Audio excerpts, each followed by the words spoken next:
بسم اللہ الرحمن الرحیم۔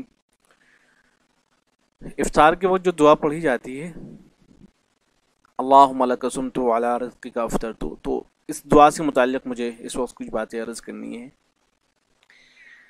ایک بات تو یہ عرض کرنی ہے کہ یہ جو دعا ہے اللہم لک صمت علی رزقک افطرت، کچھ حضرات اس طرح کی پوسٹ بنا کے شیئر کر رہے ہیں کہ دعا ثابت ہی نہیں ہے، حدیث کی کسی کتاب کے اندر نہیں آئی ہے، یا آئی بھی ہے تو سند اس کی صحیح نہیں ہے، لہذا اس کو پڑھنا ہی نہیں چاہیے۔ تو یہ ساری باتیں صحیح نہیں ہیں۔ یہ سنن ابو داؤد کی روایت ہے اور اس کی جو سند ہے بعض اہل علم کے نزدیک صحیح ہے، بعض حضرات کے نزدیک حسن درجے کی ہے، اور اگر اسے ضعیف بھی تسلیم کر لیں تب بھی ضعیف روایتوں پر عمل کیا جاتا ہے، ان کو چھوڑا نہیں جاتا ہے۔ ضعیف جو روایتیں ہوتی ہیں ان کو ترک نہیں کیا جاتا ہے، ان کے اوپر عمل کیا جاتا ہے۔ اہل علم نے مستحب لکھا ہے، تو اگر سند نے اس کو ضعیف تسلیم بھی کر لیں تب بھی کوئی حرج کی بات نہیں ہے۔ ایک بات تو یہ ہو گئی۔ دوسری بات یہ کہ یہ جو دعا ہے اللہم لک صمت علی رزقک افطرت، اس کے بارے میں یہ کہا جا رہا ہے کہ اس دعا کو بعد میں پڑھنا چاہیے، جب آپ افطار سے فارغ ہو جائیں آپ کو پہلے نہیں پڑھنا چاہیے۔ ہمارے یہاں معمول یہ ہے کہ اس دعا کو پہلے پڑھا جاتا ہے۔ یہ تحریک شروع کی ہے جناب نے، ان کی ویڈیو دیکھیں۔ جیسے آپ کو بتایا کہ بس جیسی افطار کا وقت ہو جائے تو فوراً کر لیں، اور اس میں اکثر ہم یہ بتاتے ہیں اور بعض لوگ یہ ویڈیو بہت زیادہ شیئر کی جا رہی ہے، بیچارے بغیر دلیل کے انکار کرنا شروع کر دیتے ہیں۔ بارہا آپ کو سمجھایا کہ سنت کریمہ یہ ہے کہ پہلے افطار کریں، اس کے بعد دعا پڑھیں۔ دعا افطار کے بعد ہوتی ہے، کیونکہ اس میں جتنے بھی الفاظ ذکر کیے گئے ہیں وہ سب یہ ظاہر کرتے ہیں کہ پہلے کوئی فعل ہو چکا ہے تب ہم کچھ کر رہے ہیں۔ جیسے اللہم یہ انہوں نے دلیل پیش کی ہے، دلیل سن لیں۔ انی لکا صمتو، اے اللہ تعالیٰ میں نے تیرے لیے روزہ رکھا، وبی کا آمنتو، اور تجھ پر ایمان لایا، وعلیک توکلتو، اور تجھ پہ بھروسہ کیا، وعلی رزقی کا افطرتو، اور تیرے دیے ہوئے رزق سے افطار کیا۔ تو دیکھیں روزہ پہلے رکھا ہے، ایمان پہلے لائے ہیں، بھروسہ پہلے کیا ہے، تو افطار بھی پہلے ہوگا، اس کے بعد پھر دعا پڑھی جائے گی۔ لیکن وہ ہاتھ میں لے کے بیٹھے ہوتے ہیں اور ٹی وی پہ اصل میں وہ لکھا بھی ایسے ہوتا ہے سلائیڈ پہ کہ روزہ کھولنے کی دعا، یہ بالکل غلط لکھا ہوتا ہے۔ یوں ہونا چاہیے روزہ کھولنے کے بعد کی دعا۔ یہ اگرچہ عجیب لگے گا آپ کو، بہت سو کو مطلب عجیب لگتا ہے، لیکن جو صاحب علم ہے ان کو کوئی عجیب نہیں لگے گا، کیونکہ اصل دیکھیں انہوں نے بالکل غلط قرار دیا ہے کہ پہلے دعا کو نہیں پڑھنا چاہیے، جبکہ خیال سے ہی نہیں ہے، اس لیے کہ حدیث کے اندر کہیں اس کی صراحت موجود نہیں ہے کہ اس دعا کو بعد میں پڑھا جائے گا، اس کی صراحت کہیں بھی نہیں ہے۔ حدیث کے جو الفاظ آئے ہیں وہ اس طرح سے کہ ان نبی صلی اللہ علیہ وسلم کانا اذا افطرا، کہ جب نبی اکرم صلی اللہ علیہ وسلم افطار کیا کرتے تھے۔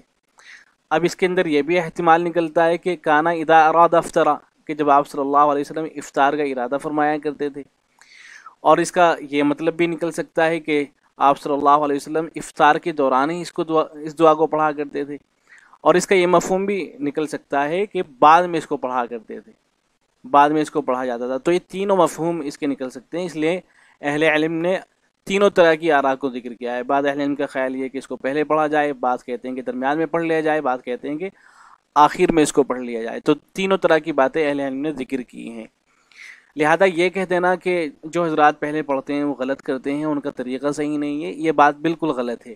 اور دلیل کے طور پہ جو بات پیش کی گئی ہے کہ اس میں الفاظ دیکھیں یہ استعمال ہوا ہے کہ وعلی رزقی کا افطرت، میں نے آپ کے رزق سے افطار کر لیا ہے، تو پہلے آپ افطار کریں گے تبھی تو اس دعا کو پڑھیں گے۔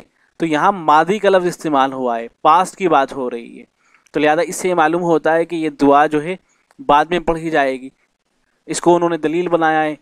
تو یہ خیال بھی صحیح نہیں ہے، اس لیے کہ عربی زبان میں ایسا ہوتا ہے کہ ایک بات آئندہ چل کے ہونے والی ہوتی ہے، لیکن اس کے لیے ماضی کے الفاظ استعمال کر لیے جاتے ہیں، پاس کے ورڈز اس کے لیے استعمال کر لیے جاتے ہیں۔ ایک بات آئندہ چل کے ہونے والی ہوتی ہے۔ مثال سے اس کو سمجھیں، مثال کے طور پر جماع کے وقت کی جو دعا بتائی گئی ہے، اللہ کے نبی صلی اللہ علیہ وسلم نے صحبت کے وقت کی جو دعا بتلائی ہے، اس کے الفاظ اس طرح سے ہیں کہ اللہم جنبنا الشیطان وجنب الشیطان ما رزقتنا ما رزقتنا۔ تو یہ اس کا ترجمہ ہے کہ خدایا ہمیں تو شیطان سے بچا اور شیطان کو دور رکھ اس اولاد سے جو تو نے ہمیں عطا کر دی ہے، ما رزقتنا، جو تو نے ہمیں عطا کر دی ہے۔ تو دیکھیں ابھی تو اولاد پیدا ہوئی نہیں ہے، ابھی بچہ ہوا ہی نہیں ہے، بچہ تو آئندہ چل کے ہوگا، لہذا کوئی آدمی یہ کہہ سکتا ہے کہ یہ دعا تو اس وقت پڑھی جانی چاہیے جب بچہ پیدا ہو جائے گا، ابھی تو بچہ پیدا ہوا ہی نہیں ہے، ابھی کیوں پڑھ رہے ہیں آپ؟ تو اس طرح کی تقریر وہاں بھی کی جا سکتی ہے۔ تو عربی زبان میں ایسا ہوتا ہے کہ ایک چیز آئندہ ہونے والی ہوتی ہے لیکن اس کے لیے ماضی کا صیغہ استعمال کر لیتے ہیں، اور قرآن میں تو یہ بہت زیادہ ہوا ہے. تو لہذا ہمارے یہاں جو معمول ہے کہ پہلے اس دعا کو پڑھ لیا جاتا ہے، تو اس میں کوئی حرج کی بات نہیں ہے، بالکل یہ صحیح طریقہ ہے. لہذا اس ویڈیو کی وجہ سے غلط فہمی کے اندر مبتلا نہ ہو. اب کچھ فتاوا دیکھ لیں. دارالعلوم دیوبند کا فتویٰ ہے، اس میں سوال کیا گیا ہے کہ کچھ لوگ کہتے ہیں کہ ہم بسم اللہ کہہ کر افطار شروع کر سکتے ہیں اور پھر دعا پڑھیں، لیکن میں پہلے دعا پڑھتا ہوں اور پھر افطار کرتا ہوں. برائے کرم بتائیں کہ رمضان میں افطار کے وقت کب اور کون سی دعا پڑھنی ہے. تو جواب میں لکھا گیا ہے کہ اللہم لک صمت علی رزقک افطرت. اس دعا کے بارے میں احادیث میں اس کی کوئی صراحت نہیں ہے کہ یہ دعا افطار کے بعد کی ہے یا پہلے کی. البتہ معمول یہ ہے کہ دعا افطار کرنے سے پہلے افطار شروع کرتے وقت پڑھی جاتی ہے، اور بظاہر یہی صحیح ہے. دعا کے الفاظ اگرچہ فعل ماضی کے ہیں لیکن اس طرح کے موقعوں پر فعل ماضی کا استعمال معروف ہے. نیز افطار کے بعد کی دعا دوسری ہے، یعنی ذہب الظم وابتلت العروق وثبت الاجر انشاءاللہ. اس کے بارے میں حضرت مولانا خلیل احمد سہارنپوری رحمۃ اللہ علیہ نے صراحت کی ہے کہ یہ افطار کے بعد کی دعا ہے، یعنی دوسرے والی ذہب الظم وابتلت العروق وثبت الاجر انشاءاللہ. تو لہذا معلوم یہ ہوا کہ یہ جو دعا ہے اللہم لک صمت علی رزقک افطرت، اسے جب ہم افطار کرنے لگتے ہیں اس وقت اس کو پڑھنے میں کوئی حرج کی بات نہیں ہے، اور اس وقت اس کو پڑھا جائے گا. لہذا جو معمول ہے ہمارے یہاں وہ بالکل صحیح ہے، اس پہ اعتراض کرنا درست نہیں ہے. اب یہاں ایک چیز اور میں عرض کر دیتا ہوں، وہ یہ دیکھیں اللہم لک صمت علی رزقک افطرت، حدیث کے اندر اتنے ہی الفاظ آئے ہیں. ابو داؤد کی جو روایت ہے اس کے اندر بھی صرف اتنے ہی الفاظ آئے ہیں اللہم لک صمت علی رزقک افطرت.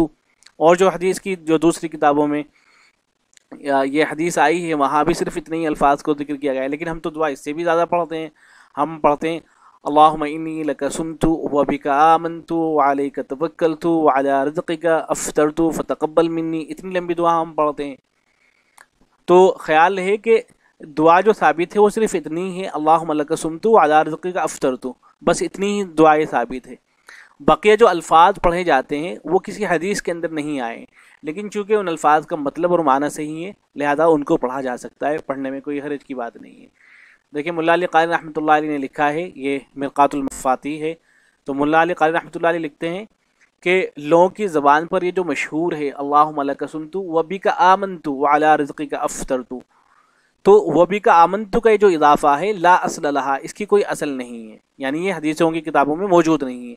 وَإِن كَانَ مَعْنَاهَا صَحِيحًا، اگرچہ اس کے معنی صحیح ہیں. اور ایسے ہی وَعَلَيْكَ تَوَكَّلْتُ وَلِصَوْمِ غَدٍ نَوَيْتُ، اس طرح کے جو الفاظ ہیں ان کی جو زیادتی ہے یہ اگرچہ حدیثوں کے اندر نہیں آئی ہے لیکن یہ معنی صحیح ہے.